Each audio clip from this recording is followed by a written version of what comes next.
All right, so you're building out an off-grid power system, maybe for your van or your cabin. A 1,000-watt inverter is probably on your list, right? It seems so straightforward, but believe me, there's a hidden danger that almost everyone overlooks. You know you need that 1,000 watts. You've got a price in mind. Should be pretty easy, right?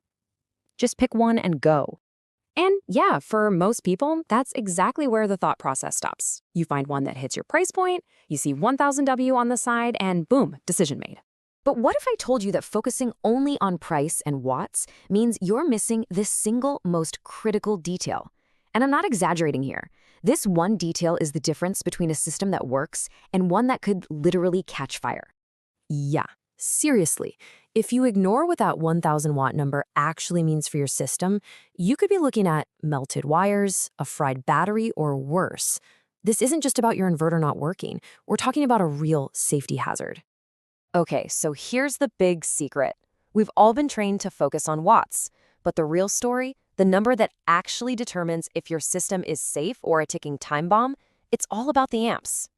So let's break this down. When you ignore the amps, you're opening up a whole can of worms. We're talking about cables that get so hot they catch fire, batteries that are getting absolutely tortured to the point they're permanently damaged, and yeah, your whole system could just catastrophically fail because you didn't have the right fuse. This is no joke.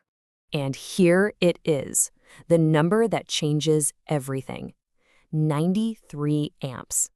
That is the real amount of current your 1,000-watt inverter is trying to pull from that 12-volt battery when it's working hard. That is a huge amount of electricity, and it's a number that most people, and honestly, even some installation guides, just completely ignore. Think about it like this. That 93 amps is a fire hose of electricity. Now, what happens if you try to shove a fire hose worth of water through a little garden hose? It's not going to work, right? That's exactly what's happening when you use wires that are too thin. They just can't handle it. They'll get hot, they'll melt, and they will fail. So you're probably wondering, where did I get that crazy 93 amp number? It's not magic, I promise. It's actually some really simple math that anybody can do. So let's walk through it. First up, we've got power, which we call P. This is the easy one. It's the 1,000 watts we've been talking about. It's just how much work your appliance needs the inverter to do. Next is voltage, or V. You can think of this as the pressure in your electrical system. For most of us doing these kinds of projects, that's going to be the 12 volts from our battery.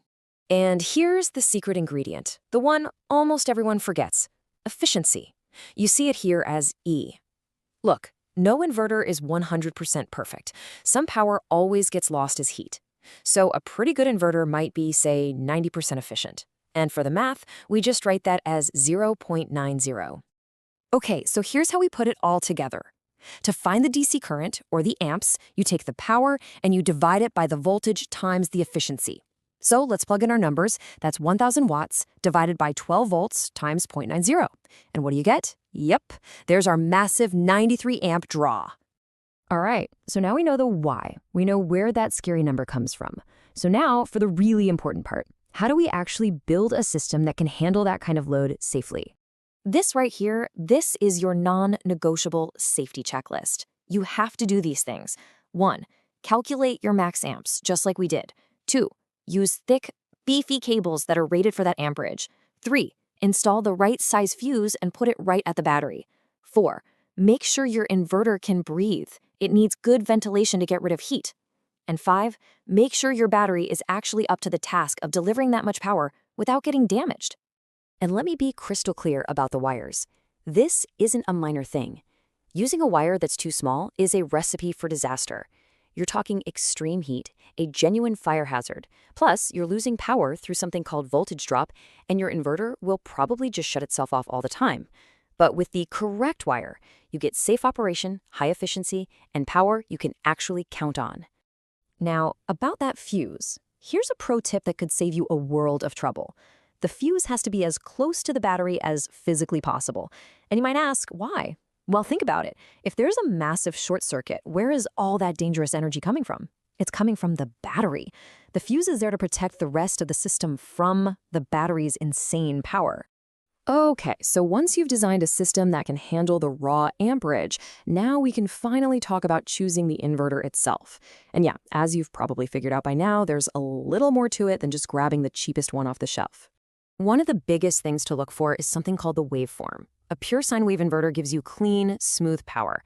Basically, it's identical to what you get from a wall outlet at home. It's safe for everything. A modified sine wave inverter, on the other hand, well, it's a much cheaper, older technology. It creates this chunky, blocky power that can seriously damage sensitive stuff like laptops, drones, or even some power tool chargers. Honestly, these days, pure sine wave is the only way to go. So, when you're shopping, here's your final checklist. Look for high efficiency. I'd say 88% or more. Check the surge rating. That's the extra kick of power it has to start up motors. You want low idle power draw, so it's not draining your battery when it's doing nothing. A good, solid aluminum case is a must for getting rid of heat.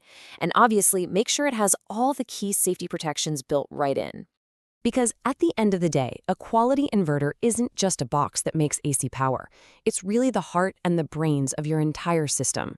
It's there to protect your battery, protect your expensive electronics, and most importantly, to protect you.